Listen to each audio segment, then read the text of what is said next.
Hey G, it's really good to see you, and thank you so much Going for. on, Matei? Very happy to talk to you. Yeah, likewise. It's great to have you on. Yeah, my pleasure. What do you want to talk about today? Well, I mean, let's start off with your story. Who is G? Tell us all about you. Yeah. Yeah, happy to. My story is somewhat diverse. So I started in the late 90s. I started my professional career in the late 90s in investment banking. So after graduating from college, I got a job with a firm called Solomon Brothers in San Francisco. It's part of their technology investment banking team. It's obviously a very interesting time to be in banking, in tech. I felt like you were kind of the center of a lot of really cool things. So that was fun. I ended up working at that firm for a long time, through a number of consolidations, then worked across about a half a dozen different investment banks, bulge bracket, middle market, boutique banks. Had a great time in investment banking. I certainly uh, I like to tell people I overstayed my welcome, right? I ended up being a banker for a total of 17 years, which I don't recommend to anybody. Nor did I plan to, I think, stay 17 years. That's probably 10 years longer than I intended to stay in banking. But it was great. Like I enjoyed it. Obviously it was very kind of cool to see multiple movements and different periods. Eventually, I wanted to do something else, right? Like I had been looking to be an operator for, really kind of the last several years of my banking career, and eventually had the opportunity to run a company in Chicago. This company in the marketing tech space, a bit of a turnaround situation, on our own business, comes with the type of baggage and hair that sometimes founder-owned businesses have. But it was great, from the standpoint of being a first-time operator. I had a chance to really get my hands dirty in a lot of things, rebuilding a lot of different parts of the business, fixing different parts of the business. Hired a lot of great people. Did a lot of great work, and really enjoyed it. And I think it's got everything that you could ask for as a first time up. Then was recruited from that company to another company in the data space. Ended up being the CFO of this business called True Optic. We grew the business very quickly, sold that company to TransUnion, and then I think the pandemic hit. Right, so this was the 2020-ish time frame. It shut things down. I took some time off, realized that taking time off was really boring. Decided to take on a bunch of consulting projects. Those consulting projects ended up, uh, you know, turning into me being a fractional CFO at a few different companies. And I really enjoyed it. I love, you know, working with early stage companies. I like being a CFO, and I thought that was really interesting doing it from a professional services orientation. Thought it was, very effective model for these early stage companies. It kind of gave them 75-80% of what they wanted out of a finance leader. I was able to do it in a third of the time. And so, it's like this beautiful peanut butter and chocolate sort of situation where, they got what they wanted, I got what I wanted. It was great. And as more companies started coming to me looking for, fractional finance help, that's when we started building out the firm. So my company is called Black Court. We are a fractional CFO plus business. We work with growth stage companies as early as seed stage, as large as kind of early private equity type businesses. And we will drop in folks to become their CFO. For all intents and purposes, we do everything that there's a full-time CFO would do. We're just doing it across a few different companies simultaneously. And we've been doing this for about 4.5, 5 years. The firm today is up to, I think it's like 40 something amazing finance leaders. We've got, 50, 60 different clients that are awesome. We love working with them. And we've just been trying to build the best fractional CFO firm out there. So that's what we're doing. I love it. I want to take us back to your first job at Solomon Brothers. Did you know you wanted to go into finance as a kid? What were you like as a kid and as a student? Terrible student. If any of your kids ever want to go into rowing, tell them not to, right? Because the problem is you've got to get up at 3:30 in the morning to be at the lake at 4 o'clock in the morning, which means like you are asleep in most of your classes.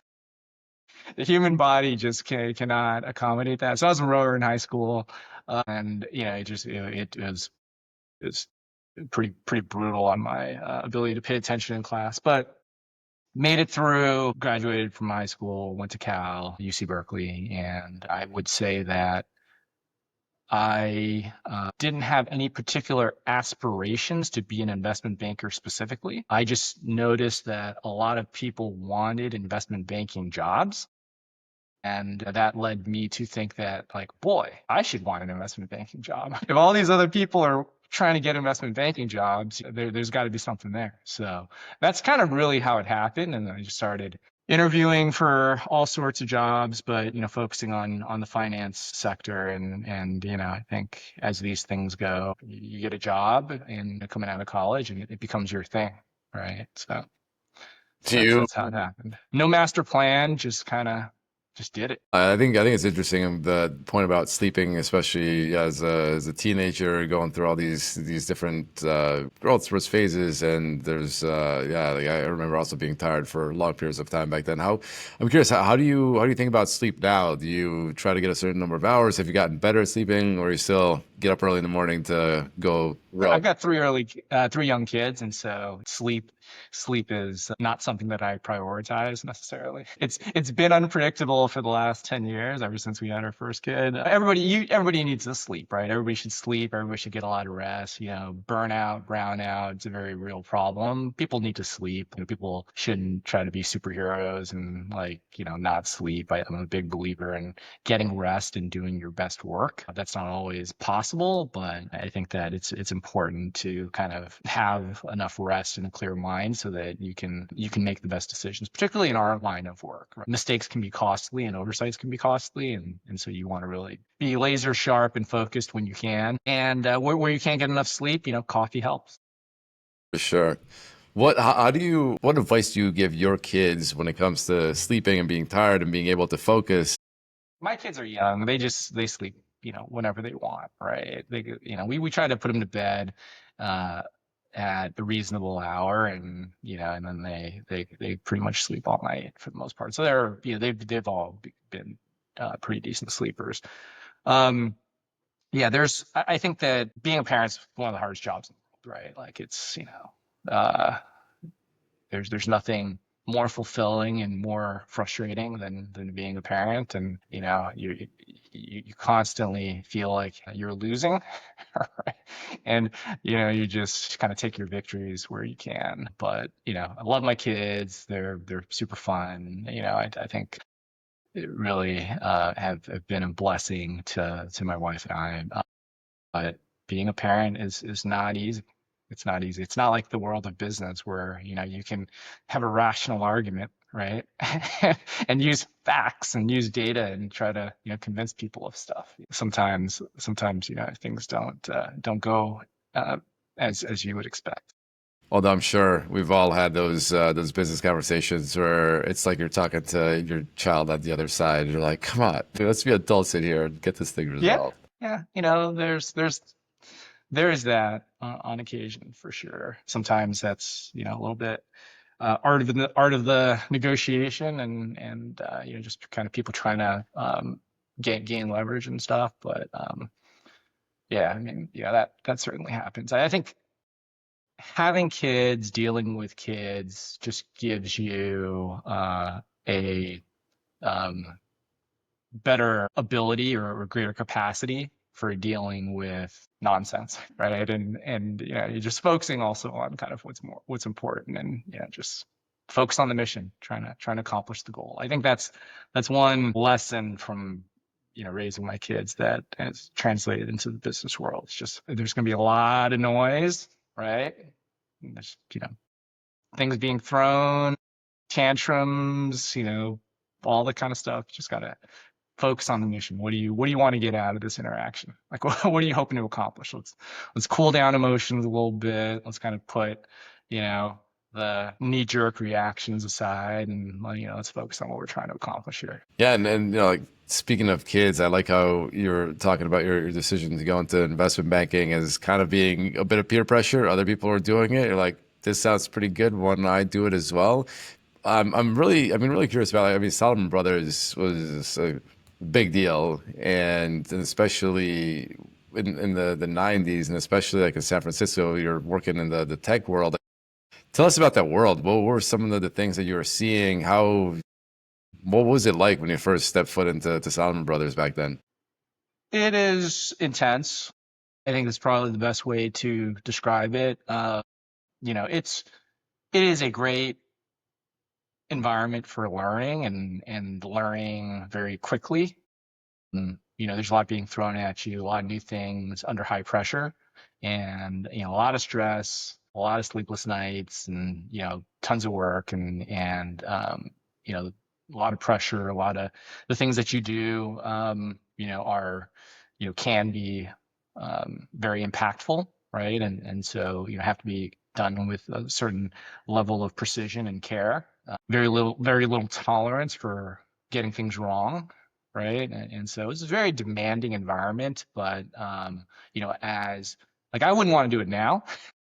I don't think you could pay me enough money to be an investment banking analyst, like, now and later on in my career or age wise. But, I think coming out of college, having that sort of energy that you do, I think it is and can be a great environment to kind of learn and develop a lot of hard skills. I mean, I think that, many of the hard skills that I and other analysts develop, like it saves you your entire career, right? And you're able to kind of use those tools across a wide range of different applications. So it was, you know, What? it was an invest. Yeah. What? I'm curious to hear about some of the war stories. Do you remember any of the deals that you were working on? Like, what was some of all this stress Yeah, I mean, I about? was I was a banker during the dot-com days, and I was in tech, and so a lot of the companies that we did a lot of IPOs, a lot of follow-on offerings, equity offerings, debt offerings, and those sorts of things. And a lot of the dot-com companies, at least that I worked with at the time, and even worked on across other industries like telecom equipment and other things. Like many of those companies don't exist, right? Like, a lot of those companies didn't survive the first dot-com bust. Slightly later on in my analyst career, got a chance to go over to Asia. This was back in the circa kind of 2000 timeframe, and it was just a really cool time to be in that part of the world because today we talk about the US doesn't have any manufacturing. Like we don't make anything, right? Like we don't make semiconductors and we don't make displays and like we don't make all this drones and like all this stuff. And back then, Asia was making the investments to basically be the global provider for all of these technologies. They were investing in the semiconductor fabs. They were investing in the display manufacturing facilities, right? And these were massive, massive facilities, and the technology involved and the know-how and everything like that was intense. And so they were making those investments 25 years ago. And so, the idea that America could, now all of a sudden just like bring it all back is a little bit ambitious, I think, Well, what are you talking about? because We'll get it done in 6 months. It's gonna be easy. yeah, Yeah. that's right. Yeah, it's easy, but it was cool being out there at the time because you saw all these things being set up, right? This was back when Foxconn was a PC and like mobile phone case manufacturer, and they made connectors and that kind of stuff, right? And today they make some of the most sophisticated electronics in the world. But it all came from those early investments in learning how to make PC cases and like connectors and all that kind of stuff. And then of course, like a lot of these companies were starting to improve on their manufacturing techniques to make semiconductor wafers and displays and all sorts of stuff. And it was just, really cool to kind of see that happen and see how these companies were set up. It's like nothing else in the world, right? Going to a campus in Dongguan, China, where you've got like tens of thousands of people living in one place, like all they do is like manufacture stuff. I mean, it's pretty intense. So that was cool. Like is cool to experience. Say more about this comparison between what Asia did in developing manufacturing 25 years ago versus what the United States is trying to do today. And I'm also interested in the role of capital markets. I mean, you saw it from an investment banking perspective. Who were the people that were pouring money into this? What did it take for them to make these massive bets on their manufacturing capacity when it was, I'm sure, very unclear whether, to your point, like a Foxconn that was making whatever charging cables can then actually make an iPhone? And what can the US learn from that? Yeah, and even at the time, they were starting to make smart-ish phones, right? Back then might have been like, the latest Nokia or the latest Motorola or like, whatever. So back then they were starting to make those miniaturized electronics that enabled them to then be kind of the de facto provider of iPhones and others. But it did require a lot of investment, right? And public markets did play a role in it. And that's why, banks were there. Like, we did billions and billions of dollars of capital raising in global markets to help finance the build out of these factories and these fabs and these manufacturing facilities. Like, they were not cheap, right? Back in the days, raising $400 or $500 million, that was a lot of money. Like today, it doesn't, doesn't sound like a lot of money, right? But back then, it was a lot of money. And yeah, I mean, I think that over years gave them the infrastructure to, do what they're doing today. And it's not just a factory, it's the entire supply chain, right? You have to have big anchor customers, and those customers have to have subcontractors, and you have to be able to like, source all the different components from different, suppliers, and like they have to be able to make it to your specifications and stuff. And so, it's a very complex ecosystem that, has to be built, I think, over decades, particularly for things that are higher end, more sophisticated types of manufacturing. Like if you're going to put together a factory that makes t-shirts or something like that, it's not as complex. If you're going to do like simple, plastic balls or things like that, I mean, it's not as complex. But if you're going to make a mobile phone, and there are thousands and thousands of components that go into those sorts of devices where the tolerances are very low. Who were these investors that were putting in $400 or $500 million into these Asian manufacturers back then? Like, what were their profiles? What were they looking for? It seemed like, yeah, they were pretty ahead of their time to see this coming. Maybe. I mean, I think even then, I think markets were, pretty global. Right? So, we would do American depository receipts, ADRs. We would do, European convertible bonds.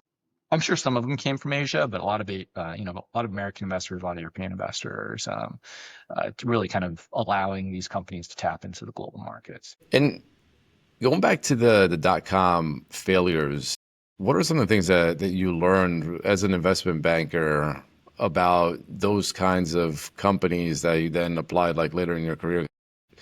Since you've been doing this for investment banking for 17 years, I'm sure you've seen your share of cycles. What did you learn from the dot-com bust? A lot of them weren't healthy businesses, right? And you saw a little bit of that. I mean, you see a little bit of that in every upcycle. You saw over the last 10 years, even there's been a lot of VC investment in companies, a lot of money, pouring into companies at the fairly early stages, and a focus on growth versus a focus on sustainability or, healthy business metrics or focus on operations or focus on profitability.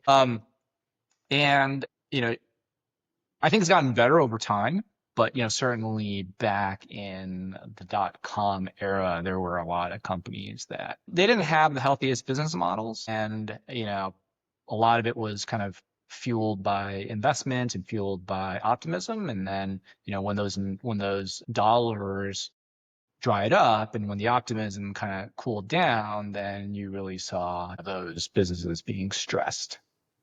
And I think everybody knows, now is like a lot of them didn't end up making it.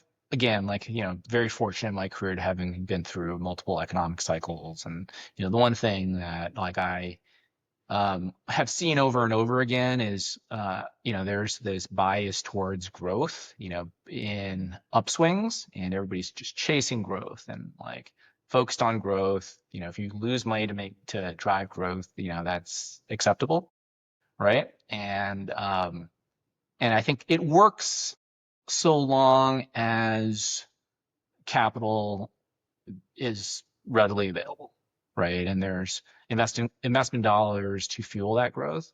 But as soon as that stops being the case, and those things turn around very quickly. Right now, I would say over the last 3, 4 years, kind of really since COVID, you've seen a greater appreciation for operating businesses, you know, more rationally, right? There's kind of fundamental business principles, things like margins and, profitability and like, operations, and you're just making sure that the KPIs that you're tracking are all rational, heading in the right direction and making sense. Like those things are becoming more popular again, right? As people are trying to build businesses that are healthier and not just fueled by investment dollars. I mean, there's always going to be the hot sectors, right? Like, if you're doing an agentic AI business today, you could probably walk down Sand Hill and harvest tens of millions of dollars, right? Just on an idea and a strong team. But I think there are a lot of other companies that are good companies, but just trying to focus on really good operations, building good businesses, building strong businesses. How do you doing that sustainable? And especially now in your role, seeing, you said these 50, 60 clients, and we're at a transitional stage in the economy where I totally get the point about overinvestment in growth and in boom years, and then in bust years, people focus a lot on profitability. What do you think, although like both those things are, I mean, it's obviously true, but what do you think investors might be missing today if they're so hyper focused on profitability? Like, do you actually think that there are some companies that may not be as profitable that might still end up being good long-term investments, or not? Or do you think like, yeah, if you don't have the sustainability, you're not going to survive a cycle, so therefore you're not going to have a chance to try to turn it around?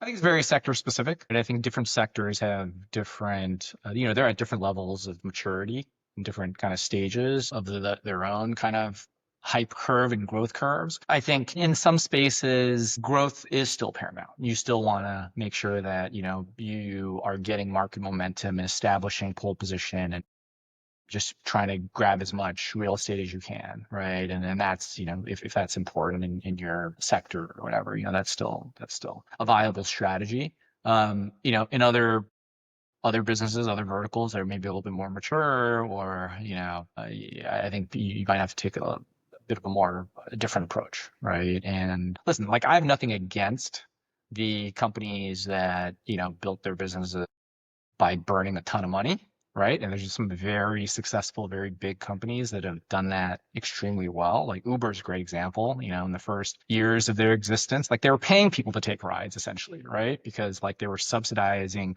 all of those rides with investor dollars. And the same happens for a lot of other businesses. And they built a great business and they're fine, right? And they got to the other side of that. But I think it does increase the risk profile for shareholders quite significantly. And there's always going to be some winners, but what you don't see is like, the 999 losers, right? So, I think people index towards the winners and all the economics and the enterprise value and whatever kind of accrue to those winners. But there's a lot of people that, end up not being that winner and where they lose out. So I do appreciate a good unicorn growth story, but also like I really like and appreciate the entrepreneurs that took 10 years to build a $10 million revenue business or whatever, but it's like all theirs and it's profitable. And like, they'll keep on growing it, for the next 20 years, right?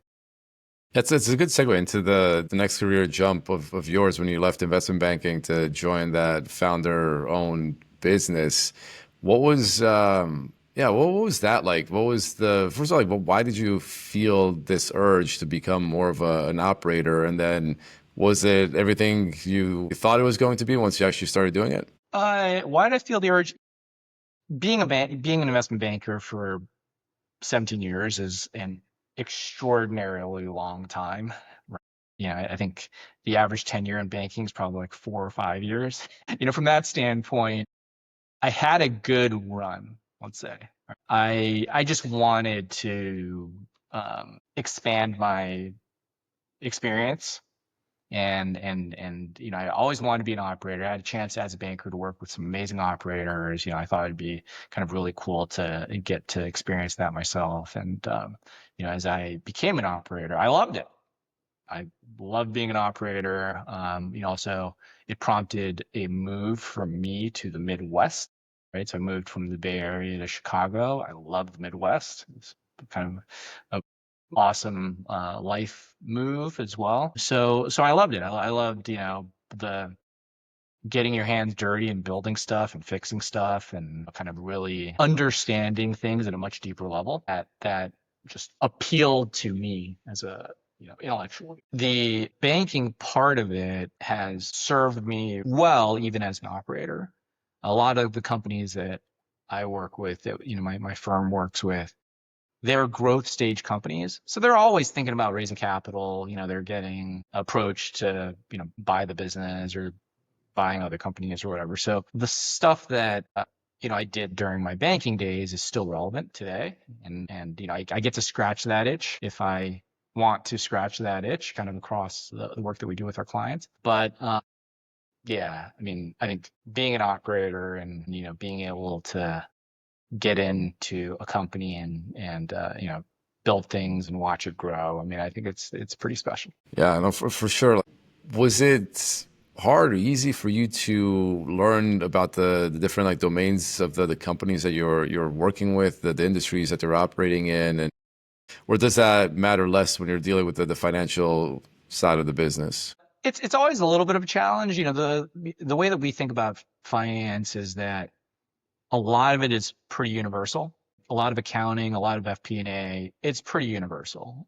Companies need to make sure that their books are correct, right? That um, their daily accounting operations are efficient. They need to make sure that things are GAAP compliant and clean. That's all the accounting stuff. On the FP&A stuff, companies need to make sure that they have a good budget in place and that they have, a good financial model so they can play with levers and forecast in the future. If they have good reporting and track their KPIs and that kind of stuff appropriately. So all of these things are important regardless of what your company does, what industry you're in, whatever. And so we like to think that like 80% of the finance function, is pretty universal. And then there's the 20% where you got to get up to speed on business and, learning the specific industry and all that stuff, which is very important.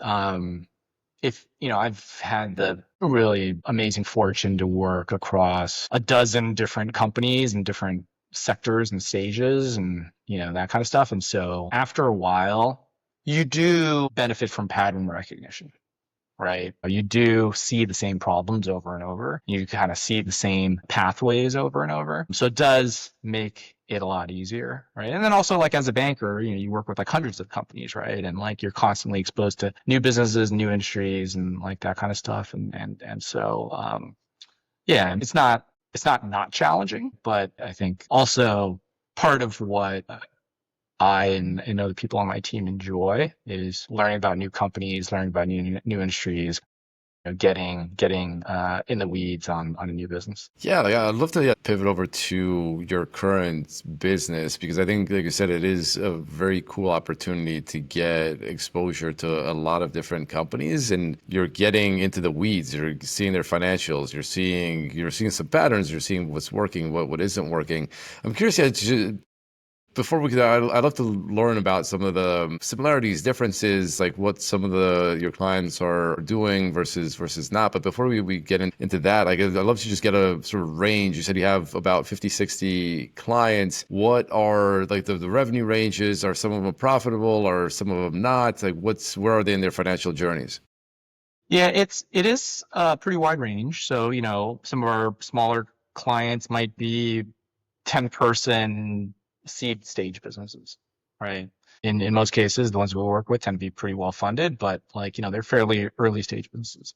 And then, we've worked with companies that are private equity backed and thousands of employees, right? So it's a pretty wide range. I would say most of our clients kind of cluster around the Series A through C stage. So, typically 5 million to 25 million-ish in ARR or in revenue.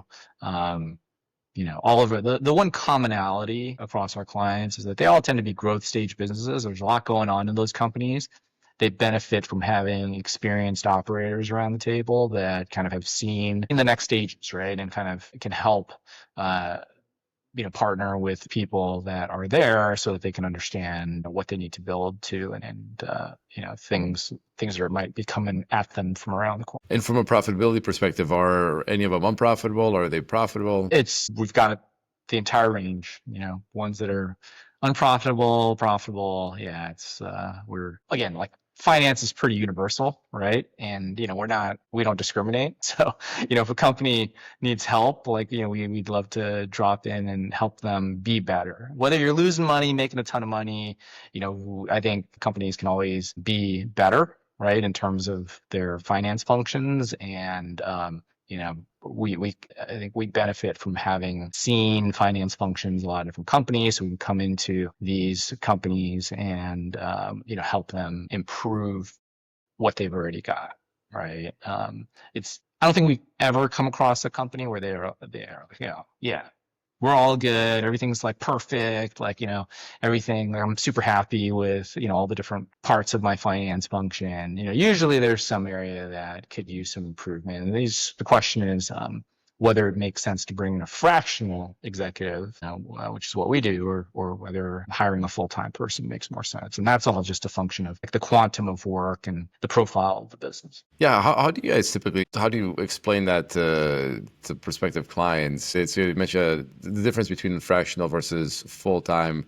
So yeah, like you mentioned, this is a function of the amount of work, but I also imagine one of your advantages that you've seen a lot more problems. You have more experience across a wider range of companies than a full-time CFO. How do you see clients making that decision? What are they looking for? Yeah, I think, what we've tried to do at Blackcord is bring the most talented finance leaders, right? And have them work with our clients, work with these growth stage companies. And there's a couple of benefits, I think, with our approach versus hiring somebody full time. I mean, first off, our position generally is that if you are a early stage company, you should not have a full time CFO, right? If you're a Series A business, like, you should not have a full time CFO because uh, you're not going to be able to afford somebody that has the level of experience that's going to make a difference in your business, and not the quantum of work to keep someone fully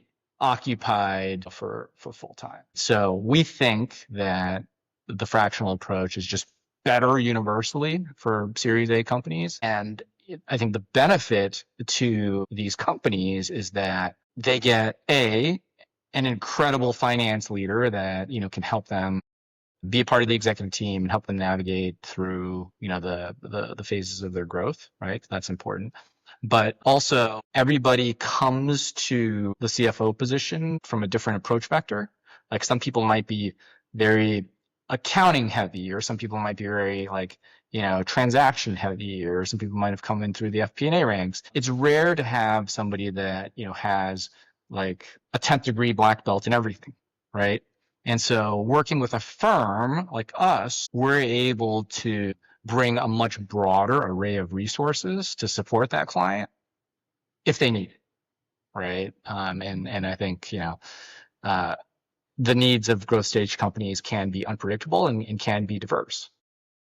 Sometimes you might need to, your accounting could be a mess, and you need to really get things buttoned up and cleaned up in order to get ready for an audit, or get ready for a transaction, and it requires a lot of heavy lifting perhaps on the accounting side, right? And you need somebody who is an experienced CFO type person, or like a controller type person, but you may not need somebody at that skill level indefinitely, if that makes sense, right? So it's in those situations where bringing in a fractional controller, for example, makes a ton of sense, because that fractional controller is, you can bring in somebody who has the experience base, has the skill level that you're looking for. They can help you pound through your current project, and then they move on, right? Like, you don't have to worry about carrying them on your P&L. So, a lot of people, um, a lot of growth stage companies, particularly kind of at the Series A, Series B level, benefit from that sort of flexibility. So for the clickbait part of this, I wanna know, like, what are the top 5 mistakes that growth stage companies make with their financials that you guys have seen over the years? Make with their financials. Well, I mean, the biggest mistake is under investing in finance leadership. I think people should always bring on as much finance leadership as they can afford, right? And I think that there is a bias towards kind of under investing in finance leadership until it becomes an acute problem. And some of the costs associated with that underinvestment are not obvious, right? And don't happen until much later, because the types of decisions that you make and types of contracts that you enter into, and, how you structure your fees and like all this stuff, could be very costly if not done correctly. And so you want a finance leader, you want a finance partner that is, able to kind of help you, really think through a lot of these things from a position of experience, right? So I think that's definitely one. We're a big believer in tracking data, right? Like tracking metrics, make sure that, you understand what metrics you should be tracking the right ones. I think that is crucial for any business, but also, particularly crucial for companies that are moving as fast as growth stage, VC backed companies. And then, I think that a lot of companies will, upon raising capital, feel a need to use it very quickly. In some cases, the VCs don't help because they kind of like encourage you to like, spend it and drive growth so they can give you more money if you're successful. And I think that that's a trap that a lot of companies get into. They spend and they increase their cost base ahead of what their top line business can support. And that ends up, being very problematic for them as the business turns downward. How do you think about some of that, the ROI on that capital invested? Going back to your point about tracking metrics, what do you advise companies to look for when they're thinking about deploying I their? always think that companies should spend VC money like they're spending their own money, right? It's dilutive. It can, if used to drive growth, it could create a tremendous amount of value, right? But you want to make sure that you're being prudent and you're not kind of wasting it on frivolous things just because you have it, right? I think that there is a natural kind of inclination to like, oh, we've got all this money, like let's just like loosen up the purse strings, right? And let's, buy the higher end marketing package, and like, let's, hire the more kind of expensive sales guy, and like, let's upgrade our benefits, and like, all this other stuff that it's fine if the business continues to grow, right? But I think that what you want to do is you want to make sure that you are not consistently investing too far ahead of your growth. And that the things that you're investing in truly are driving growth, because if they're not, then that's a problem. I think it makes a ton of sense. As a counterexample, I think incentives play a big role in how a lot of these investments get made. Like I know someone who raised a bunch of money from different investors, had a war chest, and part of the idea with the war chest was going to acquire a bunch of different other like businesses. But the moment that the economy turned or things went south, the investors knew that he had a lot of money still in his war chest, and they basically pulled the plug. Like, before things get worse, we want to cash out. And then his point is like, look, I probably should have spent that money earlier, because that would have increased my chances of success. But he was trying to be prudent with their money, and only to have them claw it back when they kind of soured on the investment thesis. And so I mean, I'm curious how you think about these different incentives, because I totally get, like, if you were, founder run business, if this was your own money, you'd absolutely want to make sure you're investing it carefully. But at the same time, there's this perverse incentive when you're dealing with other people's money. We see this in the hedge funds, in the investing world, all the time. Like, the joke is that you want to use other people's money when you're investing. And if you make a ton of money, great, you end up being very successful. But then if you blow up the fund, no big deal. You should start another fund. And it's as like cynical as that is, that does happen. You see these examples where people like lose a ton of stuff and raise another. It does. Again, the reality is that you don't know, right? And I think that's where finance in a way comes in, is, it gives you the best chance of figuring out what the hell's going on, so that like you can make those sorts of decisions, right? Like, don't get me wrong, I'm not saying spending money is bad at all. I'm just saying spend money on things that make a difference for your business.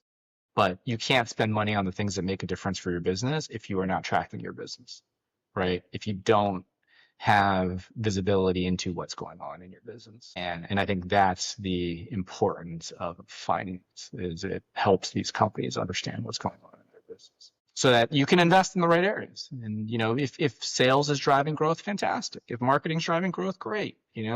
If your problems are because your customers are canceling because your customer success sucks, know where the problems are, and put money towards fixing those. Right? So what I'm saying is, like, sometimes you just see things that are a little bit frivolous, a little bit loose in terms of spending. When companies are in a position where they have a lot of cash, you feel like you got to hire the best people, so your employee costs are super high, right? Versus, I've seen plenty of great companies built in the Midwest where, like, the average they're paying employees is probably below the national average.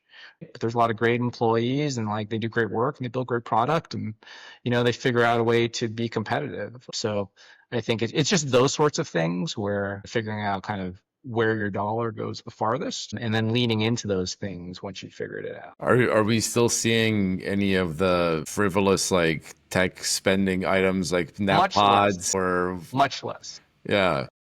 Much less. I think again, like, a lot of that was fueled by VC investments, right? And as those investments dried up, I think people just can't spend as much. Like, they have to be more prudent. They have to be more rational in terms of where they're deploying their dollars. And I think that's a good thing. Like, I think that's healthy for companies. Yeah, so have seen, really significant improvements on that front by necessity, right? It's not like, these companies wouldn't keep uh, trying to burn on all cylinders if they could. It's just like there's no money. So like, what are you gonna do? You gotta all of a sudden build a good business. And with any business, there's a lot of stuff that you can control. There are a lot of macro factors coming at you. Before we hit record, we were talking a little bit about tariffs, and you also talked about your experience with manufacturing in Asia. Now people are trying to do this in the US. Well, what are you seeing is the impact of tariffs on some of the companies that you're working with, and supply chains, and how do you advise your companies to navigate through it? It's tough. I mean, the companies that are dependent upon, like the ones that, for instance, have stuff manufactured in China, it's tough, right?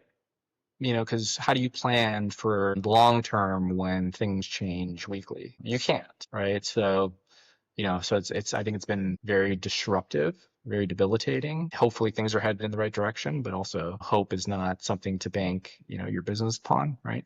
So, we help them given and this is, I think, part of why it's been really busy over the last few weeks here is like, as new information comes in, you just got to make the best decisions you can with that information, right? And that means, updating plans, updating models, updating supply chains, updating, whatever, customer contracts. And, yeah, I mean, I think, it has required constant change and, people just being on top of the situation as much as they can. And I'm curious how you think about your own business, given your experience with a lot of these other businesses. What metrics do you track for you guys? How are you thinking about the future? How are you thinking about the growth opportunities?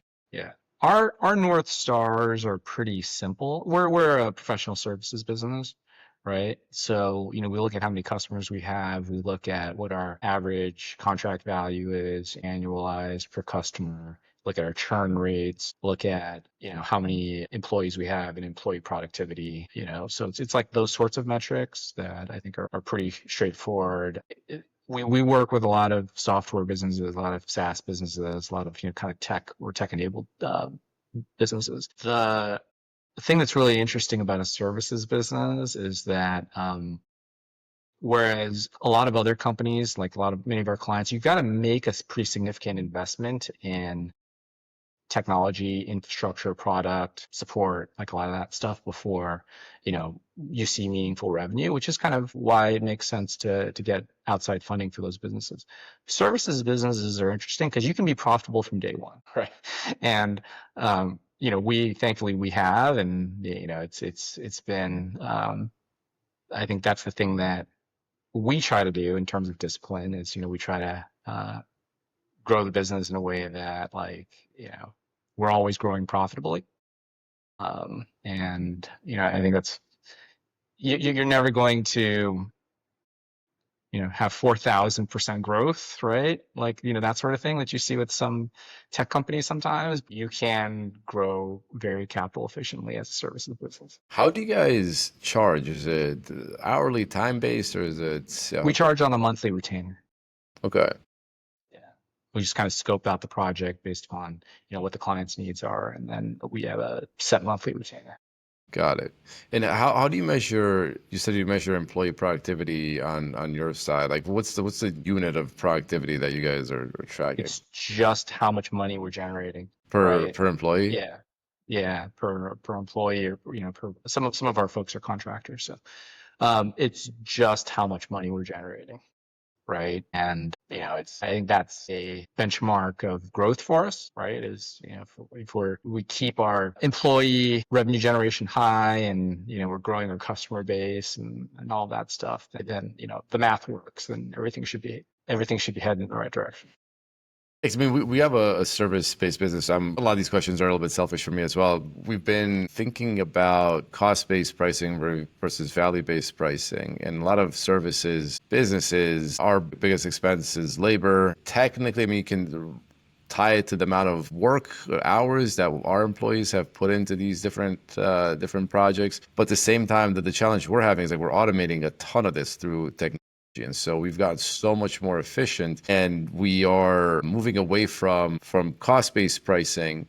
But I'm curious, like how you think about the ability. Let's say, like, yes, you can grow, you can add more customers, but within your existing customer base, how you can increase your revenue, especially if you are, or you could be getting more productive and you're delivering more things for them. Like, I don't know, how do you think about like the units of the deliverables and how you can price according to the value that the customer is getting instead of the amount of like effort that your team is putting into it? Yeah, no, that's a great question. Let's see, we think that the amount of value that we generate for our clients is pretty tremendous, right? We choose to charge on a retainer basis because for that very reason, right? So like sometimes, particularly in the early stages of an engagement, we're probably doing much more work than we've been retained to do, right? But eventually what happens is you create the efficiencies. You create the automation or, processes or build the infrastructure to enable the finance function to operate more efficiently. And then we benefit from those efficiencies. Right. And in a way, the cool part about our business is over time, the clients get more value out of the service that we provide, and our folks may be spending less time, right? So that's kind of how, we balance it out on our side. The role of a finance leader is pretty unpredictable, right? Sometimes, you might be in the middle of a capital raise or some other fire drill, and, you can't time bound it, right? Like you could be spending 40, 60, 80 hours, 100 hours a week. Like you can't time bound it. But I think our clients have been really good at recognizing the amount of work and the contribution that we make to their organizations and making sure that we are fairly compensated for it. Ultimately, I think that's what it's all about, right? It's developing that level of relationship and trust with your clients that, they value you. You want to do good by them and do good work for them. And like everybody treats each other fairly. So yeah, I don't think I've ever been in an environment where, we've gone to a client and said like, hey, listen, like we're doing so much more work, right? You've got to chew this up, and they've said no. People know when you're doing. I was just going to ask you, I mean, so it sounds like your margins start potentially negative on the first couple of months of an engagement, and then over time they become increasingly more positive as you develop efficiencies. But I was curious about the last point that you just made. Like, are you able to upsell an existing client? So we upsell by two things. Like one is we offer more than just CFO services. We have controllers and we have VP of finance people as well. So as our clients grow, oftentimes their needs expand, and we're throwing in additional resources to support them. So that's one way that we expand. And then the other way is, sometimes as companies grow, their demands on the CFO's time will increase, and then we'll just expand the CFO engagement. But the fractional finance leadership role, I think, has a natural lifespan. Like, we don't really ever expect to keep a client for like 10 years. We've had some clients actually remarkably for like 4 years, right? So like there have been some clients that we've, just it works and there's no desire on either side to change. But, on average, like our clients are a year and a half, right? So, I mean, there's a natural life cycle to these things. And our goal is to, within the time that we are working with them, to help them, build the best finance function that we can. And how do you solve the sales funnel problem? Like, how do you guys make sure you're constantly getting new clients coming in? Mostly, I'd say almost all our business is from referral, right? So what tends to happen is we do good work for our clients, and whether it's the board members or the founders' friends or the CEO's friends or the people in their network, they as we do good work for them, as other opportunities come across their radar, then they introduce us to those opportunities. And the fractional CFO world is diverse, right? On one end of the spectrum, you've got like 1,000 bookkeepers, and they all offer fractional CFOs, but they tend to be bookkeepers, right? Like they're very accounting focused, not to denigrate, kind of that universe, but like oftentimes their people are not equipped to drop into a company and like be the CFO, right?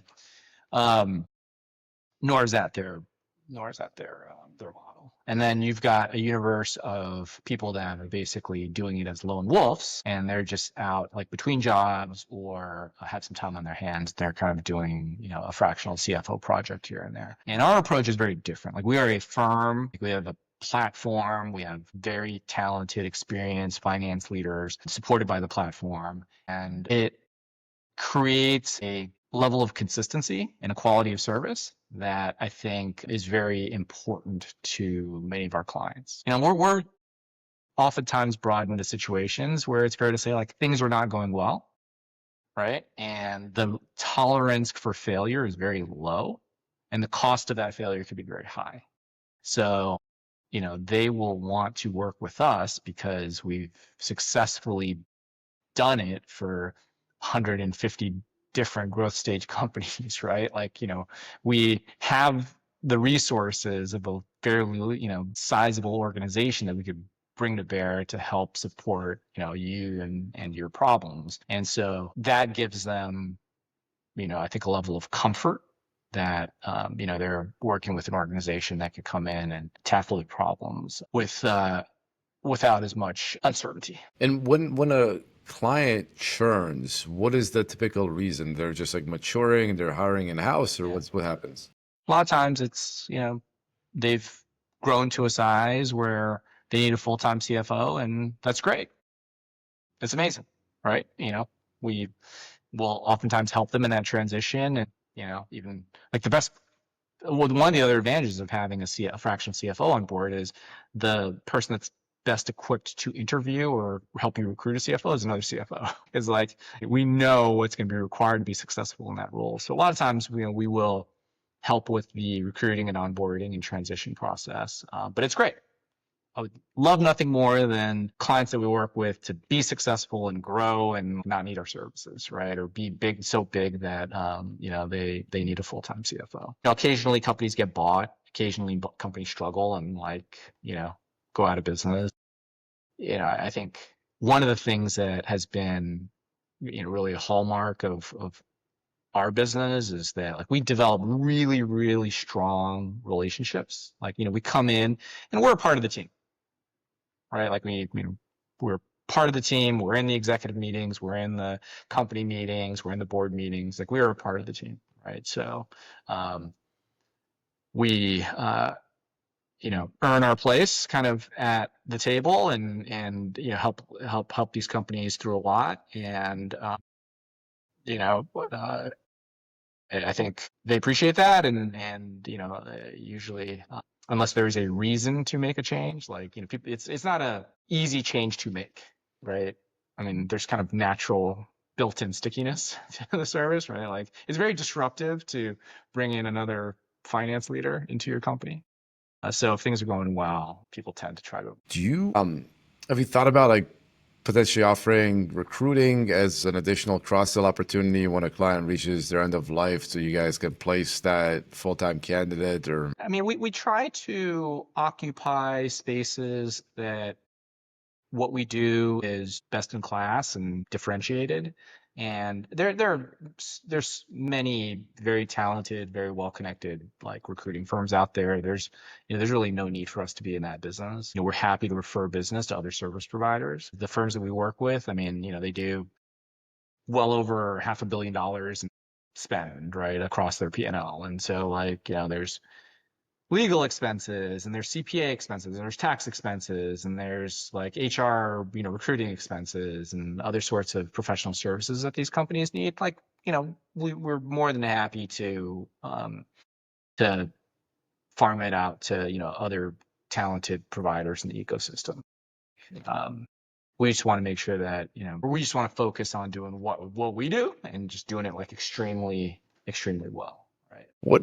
what do you see as the role of technology or AI in potentially augmenting some of what you're doing, or potentially increasing your margins, is delivering the same kind of quality of work? It's going to have an impact. I think that it's going to be very disruptive to entry level finance and basic finance. And I include accounting as well, probably reporting and some of these other, more basic tasks. It's going to be very disruptive. I mean, you can make an argument that all of bookkeeping can be done by AI. It should be done by AI. What happens to the millions of bookkeepers out there, right? I mean, I think that's a very real question that the industry is going to have to grapple with over the next 5 years.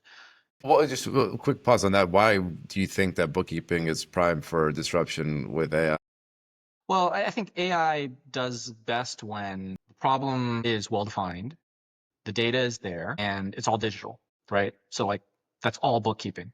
If you know how things are where things are supposed to go, how they're supposed to be tagged, how they're supposed to be processed, like all the transactions are digital now. It's going to be automated.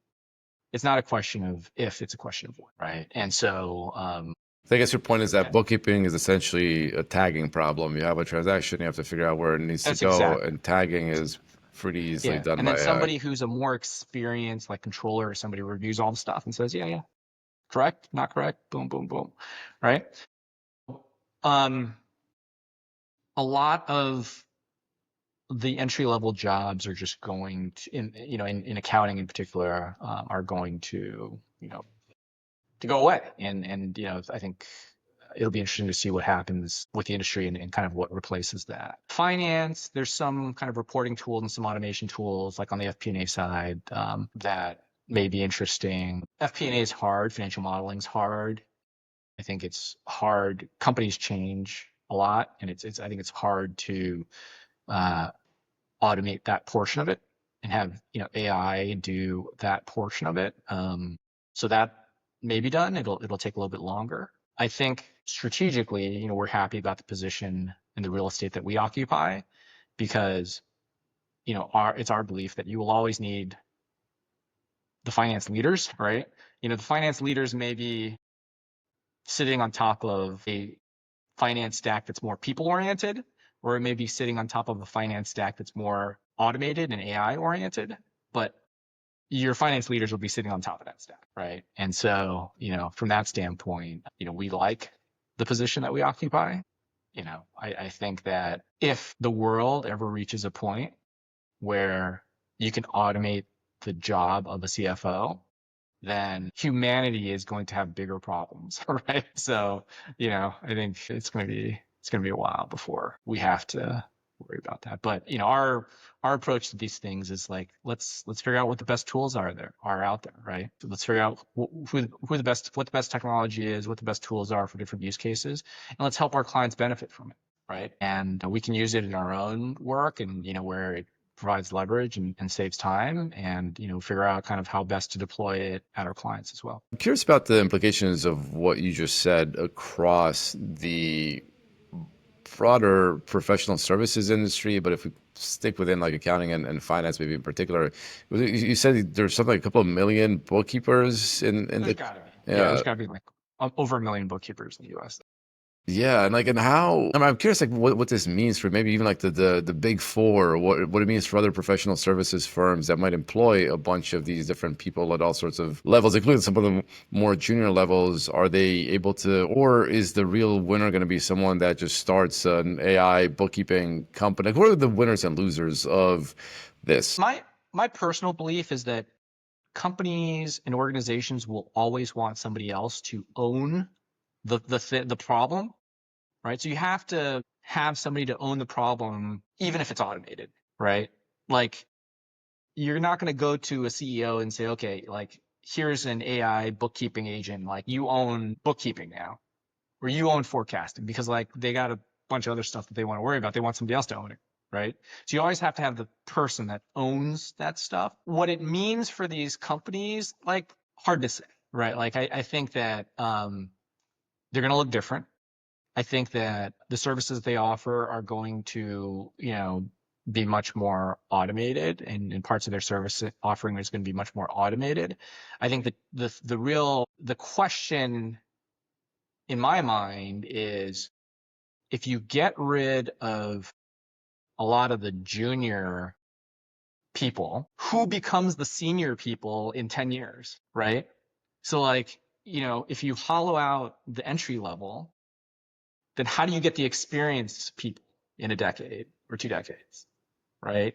I think that's the bigger question, right? Is Yeah, yeah, that's a tricky one. I love that too, and especially even in investment banking or in a bunch of other these professional services firms, you have that pyramid model. You have a ton of juniors Yeah, because for sure. various reasons they churn, and then like not everyone who sticks around is good enough to be promoted to these levels. To actually get like one high quality senior, you need orders of magnitude more juniors over many years before you can have Yeah, that that's right. filtering process to get there. And so I think that's an interesting observation that you're making. Like even if you have like a 10, 20, 30% decrease in juniors, that can still be very significant in terms of the number of like senior people that you can produce because of this filtering process. Yeah, it's a very interesting. Yeah, 'cause initially looking at this, yeah, you can automate some of the junior stuff. It might be good, but at the same time, to your point, you might be torpedoing the company 10 years from now because you're not going to have anyone with that level of experience taking over. Yeah, it's,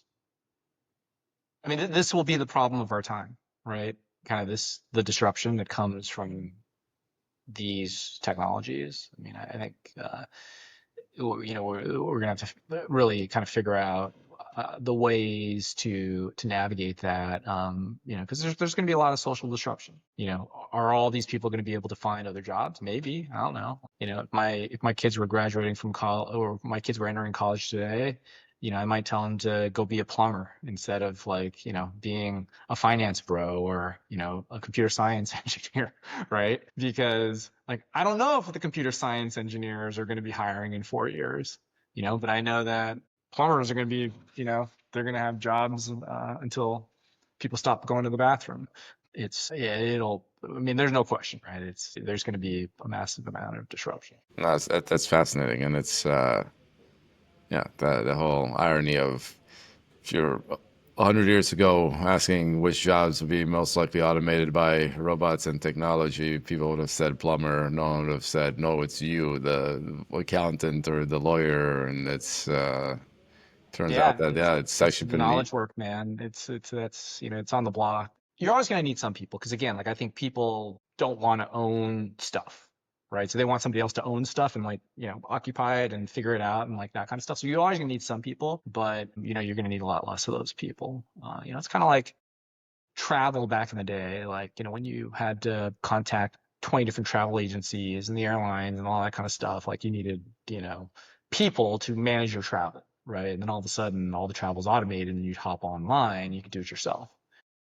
And it's much more efficient to do it yourself. And then, like, all these travel agents go out of business. So it's kind of like that, where, there's just, uh, the efficiencies and the automation are just going to, make people's roles obsolete. So, I think we got to find something else for them to do. yeah, that's going to be exciting to see how this all shakes up. And it's not only the technological change, but you have these political changes, the macro, the geopolitical side of it that's impacting the future of work. So we'll see where it all shakes out. Well, what if people want to get in touch with you, if they're interested in fractional CFO work? What's a good way to do that? Are you on LinkedIn? I'm on LinkedIn. They go to our website, www.blackcourt.co. My email address, gee@blackcourt.co. Yeah. Anybody needs help, needs fractional CFO help, or just kind of help with other back office resources as they're growing their business, happy to help them, or point them in the right direction. Pretty healthy constellation of relationships that, are very good and, can support their business. Well, yeah, Gee, it was great talking to you today. No, I think it's always fun to talk to someone else, the professional services firm. I selfishly learn a lot about my own business. So yeah, thanks again for chatting with me. Absolutely. It's my pleasure. Thank you.